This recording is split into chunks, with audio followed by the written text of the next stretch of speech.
Alrighty, folks, so continuing our lesson here, we're now working with 5 times negative 9 times negative 2.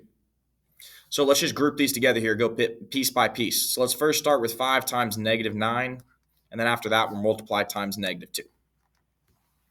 All right, so 5 times negative 9, I have one positive number times one negative number. So when we have a positive times a negative, those are two different signs there. And when we have two different signs, our value is going to be negative. So 9 times 5 is 45, and we already said it was negative. We need to multiply that times negative 2. Alrighty, so now I have two negative values, right? A negative times a negative. So that means that when we have two of the same signs, our value is going to be positive. And 45 times 2 is 90. All right, let's go on to our next questions here, our last examples.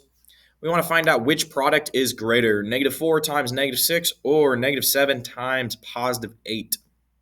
So let's do this one without any math here. Let's just think of our terms. So for part A here, I have a negative number times a negative number, right? So we should ask ourselves, are these the same signs or different signs? Well, they're the same sign, so my product is going to be positive. Next one for B here, I have a negative times a positive. Are those the same signs?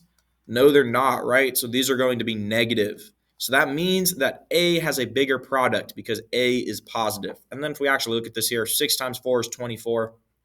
8 times 7 is 56. I don't know why I'm not sure of that. 8 times 7 is indeed 56. I was good. Okay, so since the 25 is positive, though, this would be our greater number here.